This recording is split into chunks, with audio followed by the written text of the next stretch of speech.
people in Lexington like nice things. They like, there's no reason we can't be, a world-class city that has amenities that are on par with any other city. It just takes, the right person with the vision and the balls to do it.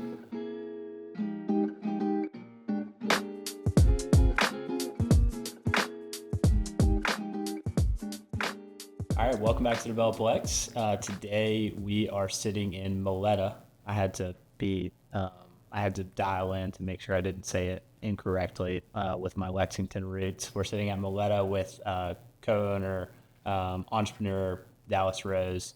Dallas was originally from Lexington, has some experiences outside of Lexington, and I think just has a ton of perspective. And we wanted to sit down with Dallas just as an entrepreneur today. And one, we're sitting in an amazing space. This is about a tenth of the restaurant and just one of 10 cool spots within the restaurant. So we'll talk about real estate, we'll talk about restaurant, we'll talk about everything today. So typically we just let our guests kind of introduce themselves, especially when you have a multifaceted career.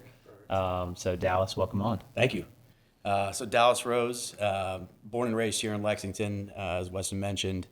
Went to undergrad at Kentucky, studied finance there. I guess backing up, getting into real estate, got my real estate license when I was 18. My grandfather was a broker and developer here. My father's an attorney and real estate investor in town, so kind of grew up around the business, and went to work for a commercial broker for about a year when I was starting college.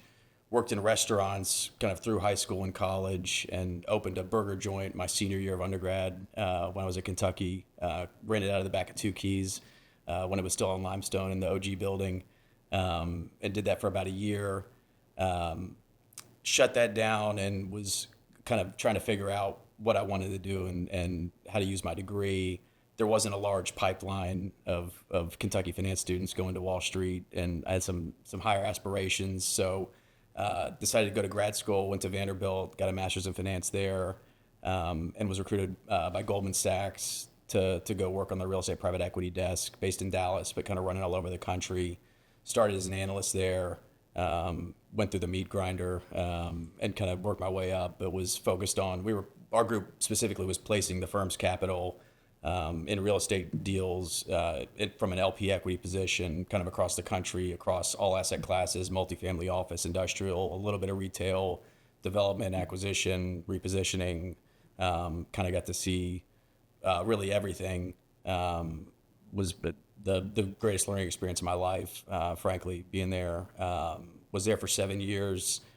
Left in 2019. I moved back to Kentucky in 2017, was still with Goldman for a couple of years, just traveling all the time. And at that point, I'd had my first child, and being on the road was just untenable and not a long-term solution. So left in 2019 and actually left to open a restaurant, which we'll kind of weave back and forth here. But the first swing at bat missed.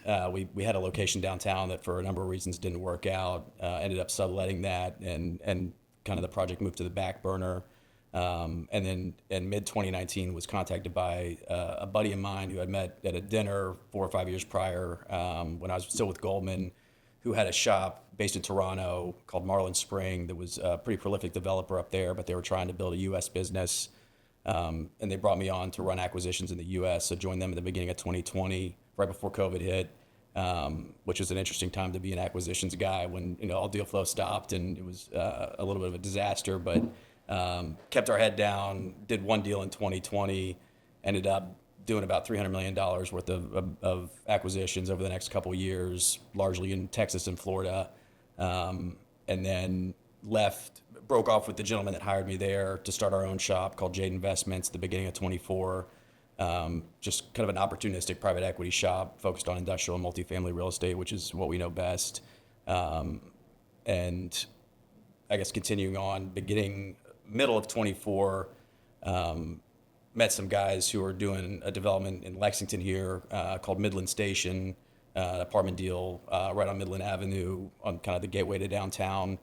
And became partners with them, and so I'm actively working on that deal. And over the last year, have opened Mileta, which I can kind of give the backstory on how that all came together. But so I'm restaurateur, real estate investor, developer, hustler, I guess, and love Lexington. Was in Dallas with Goldman for 7 years. Spent a lot of time all over the country and pretty much every top 50 market, either transacting or doing research or whatever it may be, and came to the conclusion that I'm obviously inherently biased growing up here and having deep family ties here, but that this is the best city on the planet to raise a family, and where I wanted to be and where I wanted to help do whatever I could to shape the culture and make this the best city that it could be. So Yeah. So as you're thinking about shaping the culture, shaping the landscape for what Lexington has, what are you seeing from deals that came across your desk in Dallas that were neat, or just things that Lexington may not know exists? I think, to me, Lexington feels like we're 5 to 10 years behind some of the other markets that are, similarly sized, similar demographics, but we have all of the pieces to do really cool things that are happening there too. I think a lot of the real estate ownership here is generational, and one of the things that makes it difficult to develop here is it's very tough to assemble any meaningful amount of land to do something on, just because it's you have to put it together piecemeal. A lot of the stuff's been owned by the same family for a number of years. They may not be sellers. If they are, it may be at a nonsensical price. It's just very difficult. And I think one of the things recently that I've noticed, there's a lot of younger, more entrepreneurial folks. I think just to name a couple, Jeremy Delk is doing really cool stuff at the Vine, is doing some ambitious projects. Chad Needham, obviously you guys have spoken with him. Folks like that are doing things that are envelope pushing and maybe from the outside look, very ballsy, but we need guys like that to help kind of push us forward. Not that the developers that have been here for 40 or 50 years aren't doing a good job, but I think a lot of them have already made all their money and are not necessarily resting on their laurels, but there's not a push for them to do something aggressive or, different, risky, however you want to frame it. It's, there's no reason for them to take risk when they don't need to. And I think people that have gone and lived other places, worked other places, seen other cities and how they do things and projects in those cities that are special, come back here and see a ripe, it's just ripe for those kind of projects, and just need somebody to actually take the risk and do it. And it's just a lot of the folks with the money here don't have incentive to do that. So I think it feels like it's changing. The people that are doing those things, I feel like, have been rewarded and are going to be rewarded, because the demand is certainly there. People in Lexington like nice things. They like, there's no reason we can't be, a world-class city that has amenities that are on par with any other city. It just takes, the right person with the vision and the balls to do it. SVN Stone Commercial Real Estate is a full-service commercial real estate firm located in Lexington, Kentucky. Affiliated with the SVN International Network, SVN has over 200 offices across the globe. The SVN Stone team consists of experienced commercial real estate advisors in the heart of the Bluegrass. SVN helps their clients with commercial property sales, leasing, investments, and property management. Let SVN help you with your commercial real estate needs. Check us out at svnstone.com. So, going back in time to when deals were coming across your desk, markets were something you looked at, then diving into the numbers. What was that process like of deploying capital and being on that side of the table? Sure. With the national view? So it was sometimes top down, sometimes bottom up. It varied. A lot of times, like we had no presence in Phoenix, and that was one of the first markets that I kind of got to run on my own. They said, you have Phoenix and Las Vegas. We have no presence there. Go figure out how to deploy capital.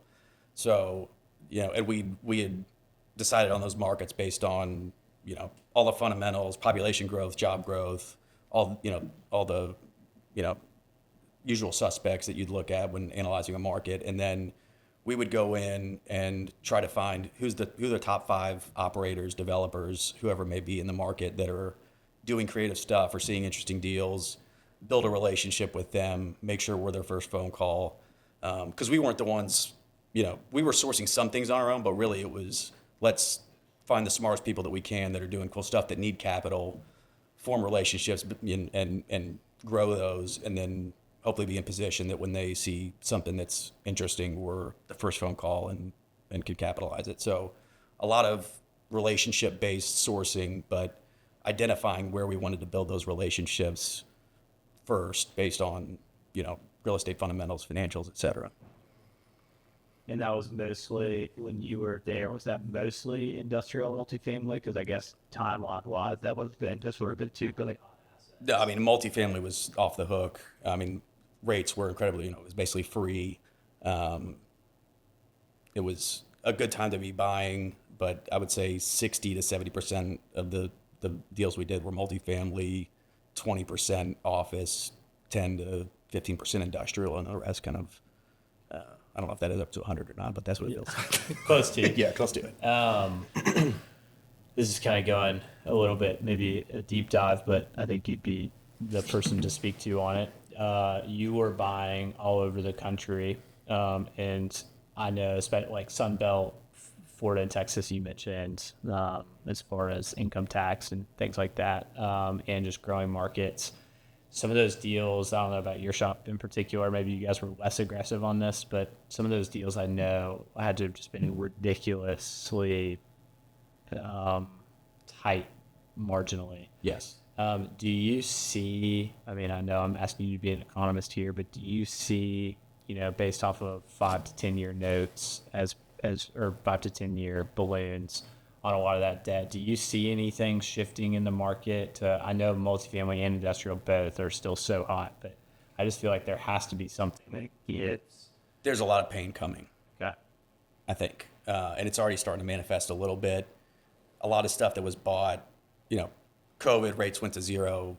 Everybody, there's hot money. It took 12 months for people to figure out the world wasn't ending and that they're ready to go deploy capital. I think everybody was just on the sidelines, scared of their own shadow. But then once I think things normalized, people were, to your point, just going, they had so much pent up capital that they had to spend. I mean, if you're an allocator of capital and somebody gives you $1 billion to go spend and you don't spend it, you're not going to get it next year and you're not going to get paid. So a lot of people did a lot of, I don't know if a bad deal is the right way to frame it, but thin, very aggressive in a normal, environment probably wouldn't have done it, but for the hot capital that they had, low interest rates, and just a need to place it somewhere. So I think, to your point, all the stuff that was bought between 21 and 23 on 3 to 5 year floaters that, maybe they bought an interest rate cap that got blown up and that note's coming due and they were, paying a 3 and now it's 7. There's going to be dislocation. Yeah. Well, I think there's always going to be thin deals. It's just the thickness of the thin. Everything is always just barely right. And if you want to talk macroeconomics, you have to think about the city and the region. And like, if you're looking at it from a Wall Street perspective, they're going to say, oh, Iowa, like what's in Iowa? But the second you hear that Iowa has a payment in lieu of taxes, and you're like, oh, I don't have to have this much property tax on this. That makes this deal work. Or look at Louisiana. They're trying to get so much industrial there. They're shifting things from the multifamily bonds to industrial bonds. And it's like, I think we sometimes get caught up in our own deals of, yeah, everybody has a thin deal, but when there's a region that wants something, it happens. And not just a region, a city that wants something to happen, it happens. So I don't know. Sorry for a rant. No, I mean, it's a valid point. I think I'm curious as to how many people did do, I think to your point, though, did deals just to do deals. And maybe, it's great that a city wants more multifamily but I think that there was a lot of, at least from what I'm hearing at a lot of the conferences we go to, and I am very curious from the macro side of things with debt maturities coming. I don't know if it's going to be 26 or if it's going to be 2030. Somebody is going to be So, I mean, somebody is going to have a reality check, whether that's the lender, the investor, the acquisition. It's going to be lenders, and it's going to be syndicators, and then Blackstone, BlackRock, and Carlyle. These guys are just going to come pile of shit for a penny. And it's the cities that lose. It's when the cities didn't step, they say they need housing, but then they didn't step in to stabilize something. Then it goes to some of the folks that we don't want in the world. So, Yeah. I don't know. Yeah, it's Hot interesting. takes. That was a complete aside, but I was like, oh, I mean, you've seen the whole country, Yeah. and I think we talked to a lot of people kind of all over the country. Lexington is so insulated to so much of that because it's so hard to trade assets here. It's like I don't know how many. I'm sure our multifamily team at SVM would know, but like there wasn't many multifamily assets over 10 units that sold last year. Yeah. Now in Phoenix there are, and so obviously debt maturity across the country, I think it's just going to look different. And Lexington's generally insulated to that. Craftsman Contractors is Central Kentucky's one-stop shop for roofing, windows, siding, and gutters. CraftsmanContractors.com/contact us will get you straight to the form you need so that their team will get in touch about your project. Or just text Steven at 859-246-0108. When they finish your project, like windows, siding, gutters, or roofing, you'll see what they mean when they say we build with integrity. I think we're going to be okay. Yeah, well, there weren't that many. There were some bad deals done here, and people bought things probably too tight, but not to the extent that, in Austin or a Phoenix or Dallas, some of these markets that were just so, everybody wanted to be in them. They didn't care what the asset was or where it was or what the fundamentals were. There's like, we need to go place money. We like Dallas. We like Phoenix. Everybody's going. Let's. So speak to that, I guess, a little bit, and there's a lot of things I want to hit on in this interview, so we'll touch still just maybe on the macro a little bit. But as a real estate investor, obviously you said Jade is the name of the company. How are you all positioning yourselves opportunistically over the next 5 years, and kind of what are you, if you're speaking to an audience of highly educated real estate investors, how are you all kind of positioning yourselves to be able to go and do deals? Sure. No, I think it's, frankly, it's very fluid. And we've chosen industrial and multifamily just because we think they're the two kind of safe haven real estate assets. Industrial, especially lately, has been tight, and we're more specifically on industrial. We're focused on stuff that's got an outdoor storage component, which in Kentucky is not as prevalent just because land's so available here. But like we bought a deal in New Jersey last year with a couple acres of excess land, and you can, it's like $10,000 an acre a month just for somebody to park a truck there. And so that, that's things like that where there's a little bit of extra juice for a little more work, or maybe the asset type itself is a little unique. We're trying to become, I guess, experts in those little niches. And then multifamily is a little more straightforward. We're just we've been patient for the last 12 months. We haven't bought any multifamily. It's just frankly not penciling right now with it. I don't want to buy something at a 5 cap and finance it at 7. That just doesn't work. So we're just trying to, pick our spots, be patient. We know which markets that we like. We know which markets we have a presence in, or have boots on the ground that we can get good intel. So really right now it's just trying to, continue to be communicative with our investor base, let them know what we're up to, what we're seeing in the market, and then just try to be right place, right time, and ready to strike when opportunity presents itself. So I think a lot of people don't know what iOS is. When they hear iOS, they think it's the Apple Yeah, operating exactly, system. yeah. It's an industrial Outdoor storage. Yes. Shed a light on what that looks like. Basically, it's just, a fancy word for parking lots and with, or excess land attached to some operating asset, largely used for storage or trucking companies in and out parking, things of that nature, but really exists on the coastal markets and where the tighter industrial markets in the country where space is at a premium, being close to a port, things like that. But yeah, really it's just a fancy acronym for. I've noticed for a that on parking lot. people's LinkedIn's. There'll be instead of, it used to be industrial broker, now it's industrial and iOS. Yeah. kind of interesting.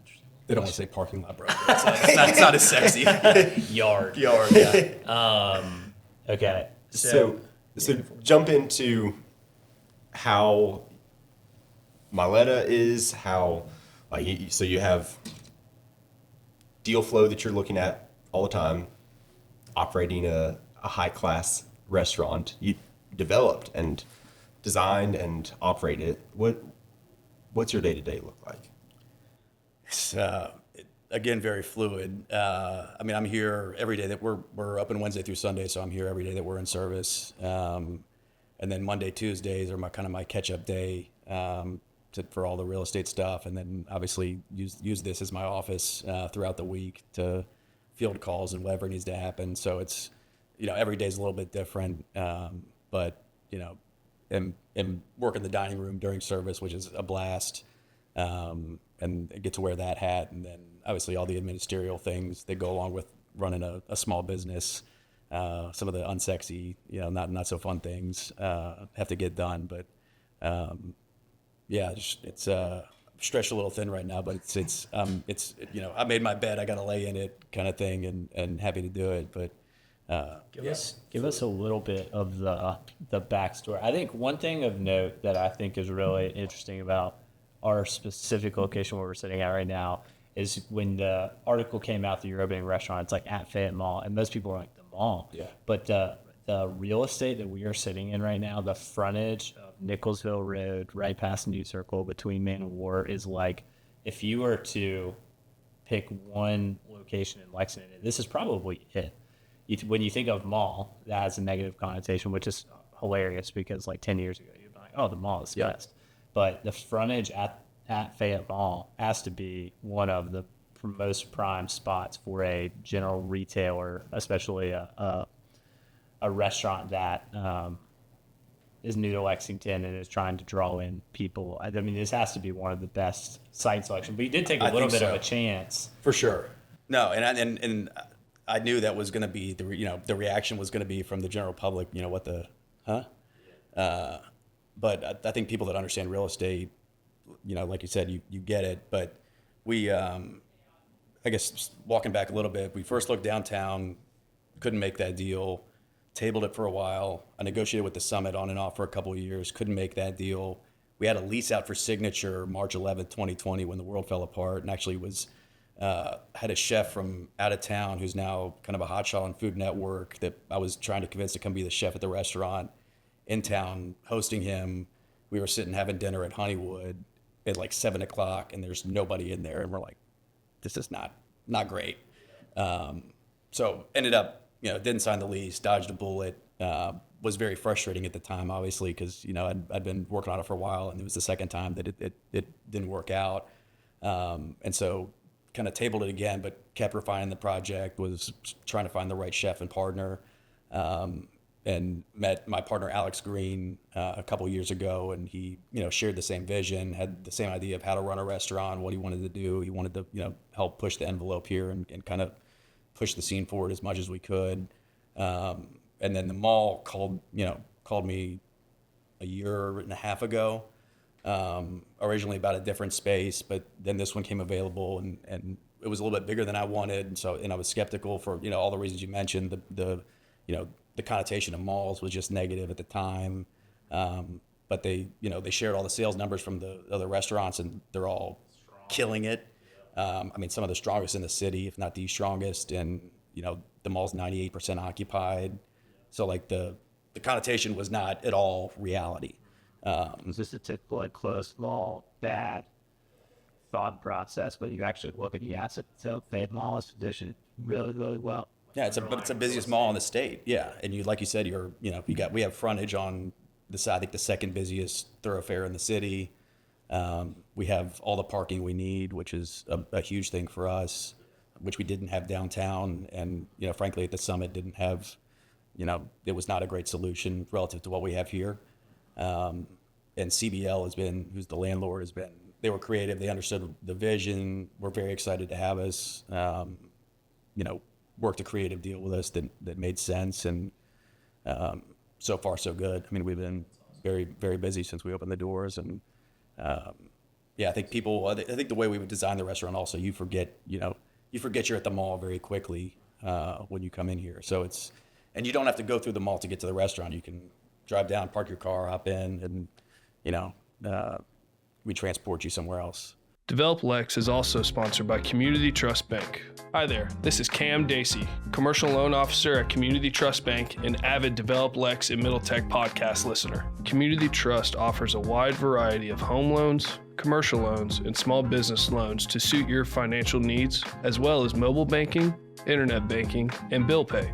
Their friendly and professional staff would love to assist you at one of their 6 Lexington locations. Community Trust Bank is committed to building communities built on trust. Member FDIC, equal housing lender, subject to credit approval. Yeah, I mean, we could talk about mall real estate for a long time, and we're not going to, but I was just at a summit thing a couple weeks ago, and just talking about the enclosed mall space, and we were talking about, there was a broker firm, Eastdil Secured there, and they were talking about just even transaction volume on enclosed malls in the last 6 months has picked up significantly because the asset was so beat up for so long. But the underlying real estate, Fayette Mall is like probably, I mean, you could argue Hamburg as well, just based off interstate connectivity, but like Fayette Mall is in a really prime space, regardless of whatever happens with the enclosed mall space, whether it's a redevelopment play or what. It's like the location of this restaurant will be a really good location for a long time. So kudos. Tell us a little bit about the concept and like how you got to where you're at today. Sure. How we're sitting. Yeah. So probably 2 or 3 years into my job at Goldman, I realized I came to the conclusion that I was not a corporate guy for the long haul. But at the time, had a wife and was getting ready to have a kid and couldn't just say, forget it and go open a restaurant. So I had to be kind of methodical in how I did it. So tried to start putting the pieces together to make that happen. And just traveling all the time for work and, entertaining clients or potential partners and getting to eat a bunch of really good restaurants that I otherwise wouldn't be able to afford or go to, kind of opened my eyes to what was possible. And I was just kind of bewildered why none of that really existed here. I mean, there's great restaurants here, but there's very few that I think you could pick up and plop down in New York or LA or Chicago and them survive, let alone thrive. And so knew that was kind of what I wanted to do. The concept is we're Italian-ish in that pasta is kind of the heart of the menu, but it's more Italian in ethos that we're trying to get the best product from as close to the restaurant as we can, honor those ingredients, treat them with respect, and just cook the most delicious food that we can without guardrails, I guess, on the type of cuisine. We've got Asian influence and French influence and certainly Southern influence, and we wanted to feel like it's a restaurant of here, but not necessarily married to any certain culture or cuisine. And I think wanted to do something again that we could, would exist in a big city, do something different that wasn't happening here, and cook the best food and best cocktails that we can. That's awesome. And data. So today we're sitting here April 18th. When did you all open? We opened, we soft opened the end of October and grand opened November 9th. And Lexington has been fairly receptive as a city. Yeah, no, we're very you can't even pleased get a seat. He said, have you tried it? I was it's like, been, man, I can't get a reservation. It's been really good. They've been receptive. People have loved it. I think it's been very humbling, the response. We're very pleased and excited. Man, that's awesome. Yeah. I look forward to my reservation in 2028. We got you before then. That's awesome. All right. So touch on the restaurant. Obviously, how you're spending a lot of your time. We touched on two things. Well, one thing that you don't have a lot of is time. I think you have a lot of experience in a lot of different things. I know I have more time than you, that's for sure. So let's talk about the third thing that's going on a little bit about Midland. Yeah. That's a project that I think people are kind of catching. I mean, obviously it's out there now, but I think that's going to be a transformational project for our city. Agree. Tell us a little bit about that, if you could. Sure. So I've got two partners, Andrew Ganal and Scott Shapiro. Scott worked in the mayor's office here for a number of years as the chief innovation officer. And Andrew is based in Kansas City, developer there. and they knew each other from grad school. I got hooked up with them a little over a year ago. Andrew had done some multifamily projects that, in the 20 to $30 million range, but hadn't, this is a bigger chunk. And so they brought me on to help kind of navigate the capital markets and just general development expertise, just given what I did at Goldman in a past life. And once, first time met with them, they walked me through the project and kind of your reaction. I think it's going to be transformative for the city. And, again, one of the reasons I wanted to open the restaurant, and this kind of restaurant specifically, was I wanted to do cool shit in Lexington and make this the best city on the planet to live in. And one of the things we're certainly lacking is downtown housing and cool downtown housing that young professionals or, even older professionals would want to live in. There's just no supply. And we've got a little over 4 acres down there, which is hard to, really hard to put together that size of, piece of land to do something on. So I think we're very unique, great location, right? Kind of right to the gateway downtown and, the National Avenue neighborhood, which is already cool in its own right. But I think adding another, 200 plus units down there, getting bodies down there to those restaurants and small businesses is only gonna help. And no, I'm very excited to be working on it. I think it's going to be transformative for the city. We've got the Lincoln and is it Webb? The Webb's doing it. Lincoln and Webb on we can scratch that part out, so I fucked it up. The Lincoln project across from Rep Arena, I think, is again going to be transformative. But we're getting all this density downtown slowly but surely. I think it's going to be huge. Which I think if you take X-ray vision to all of those projects, so they're not just happening because the Lexington market, like you have to push to make that thing happen. I think we heard from Hollebeck on the cap stack. He said, this is the most complicated cap stack on the Met right across the street. Said, like, everything it took that you needed to get the new market tax credits here, and you needed to get this kind of debt here, and you had to have this many participating banks to get CRA credits. Because it takes a developer that says, okay, this is what other places in the state are doing. This is what other places in the region, the nation are doing. And like that is such a clear example of you might have had 3 full-time employees at a rock dealer there. And then you just with the leasing office alone, you've covered that. Plus you've created a community priority of how many dwelling units per acre that we're trying to like it makes so much sense, but everything's still tough. I think that's just an interesting thing. No, that's where the city's got to step in. I mean, I think you go to all these other markets have done, the reason they've got pioneering projects is because it's, public-private partnerships where the city's giving them tax credits or whatever the vehicle may be to give them some economic relief. But to make that happen, especially in a market like Lexington where there's not a ton of institutional capital flow coming here, they're just not, for no real reason outside of they just know the markets they want to be in and they don't want to do the homework. But when you look at the numbers, I think the last CB metrics that came out on rent growth, Lexington's like the #1 rent growth market in the Southeast. And it's projected to be for a while, which makes sense. Like, going back to being 5 to 10 years behind some of these other markets where they saw 5, 6, 7, 8% rent growth annually for a number of years. And Lexington's kind of been steady Eddie at 2, 3%. Now we're finally catching that. And I think the whole work from home thing where you've got folks coming in from other markets that want to live here, want the quality of life, can still make their out of market salary in Lexington, need somewhere to live and they can pay big rents. And that's slowly manifesting in, higher than average rent growth, which is expected to kind of persist over the next couple of years. But the lack of institutional investors focused here really puts the onus on the city to be creative and do what they can to get these things across the finish line, because some of the stuff just doesn't pencil without that stuff. Yeah. So give us an example. What are some things that, like, it doesn't necessarily have to be this project specifically, but what are some things that a city can incentivize the developer, like this project, the developer to do? Sure. Yeah, I mean, really, it's dollars, but that can come in the form of grants. It can come in the form of, tax credits or industrial revenue bonds or really, which to me is the best way. It's no out of pocket for the city.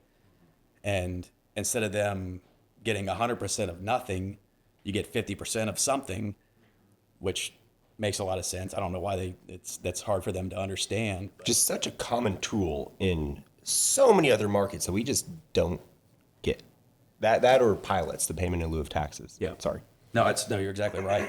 But things like that, I think they're necessary to get the institutional capital comfortable, where they feel like the return is sufficient to come to a Lexington, a market that they're maybe taking a flyer on, because the acquisition guy that's doing deals in Dallas and Miami and wherever else doesn't want to lose his job because he made a bad bet in Lexington. You can make a bad bet in one of those other markets and you'll probably be forgiven, but if you took a flyer here and you lose your shirt, then it's a problem. But that can alleviate that by making the return wide enough to where they feel comfortable.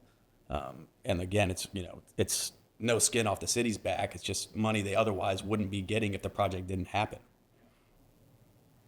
Yeah, it's been really interesting since I've started working in markets beyond Lexington. I don't have any deals in Lexington, and coming back to call somebody on council and say, hey, this is what somebody else is doing, and they've just never even heard of it or have interest. I'm like, no, let's do something. So I hope we can.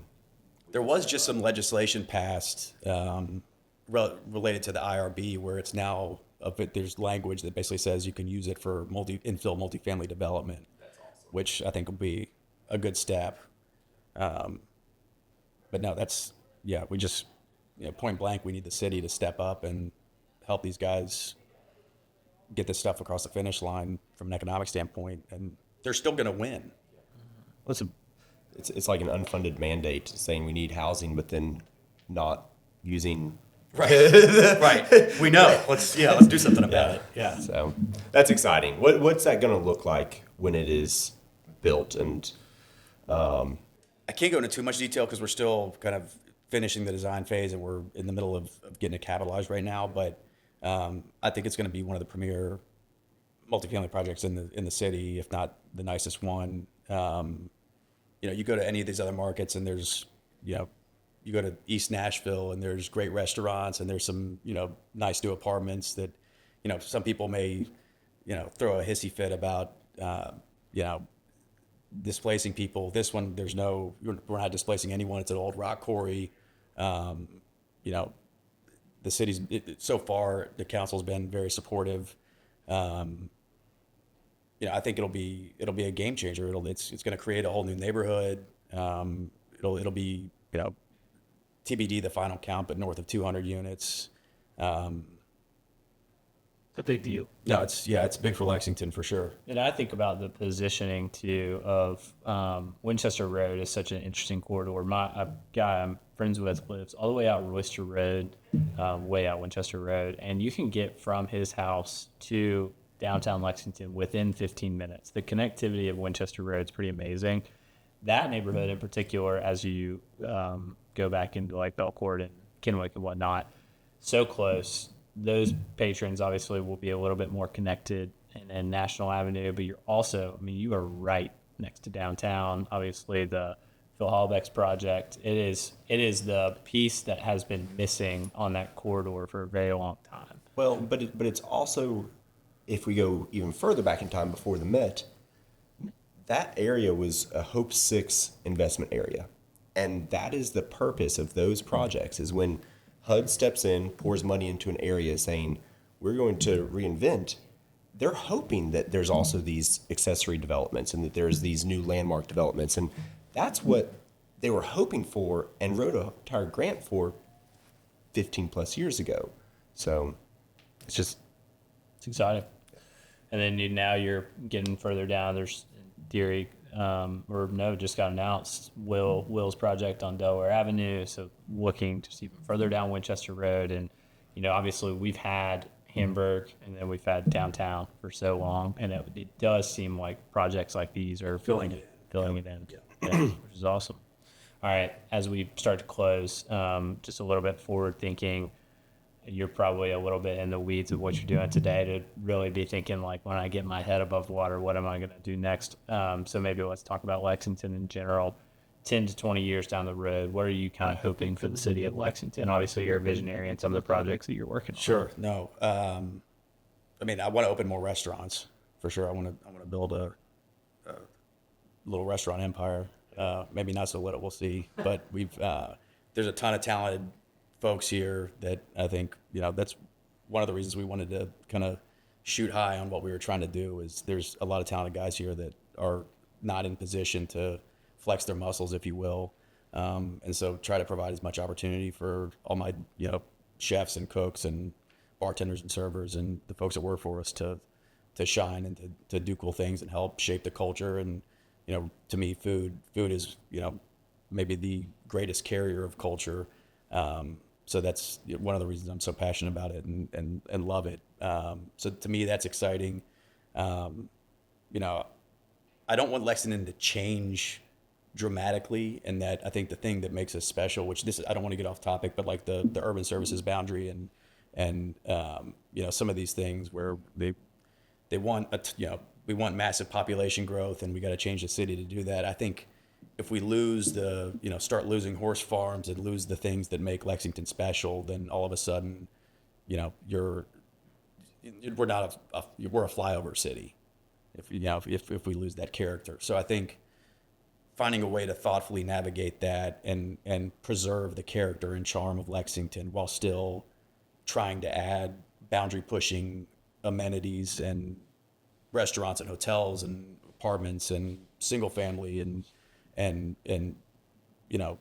do things to push it forward while still kind of understanding why we're special. I think is what I'd like to see. I don't know if that made any sense or not, but That makes a ton of sense. Yeah. That's exciting. Well, thanks so much for your time. Thank you. Appreciate what you do to make Lexington a great place to live. I appreciate you guys. Thank you very much.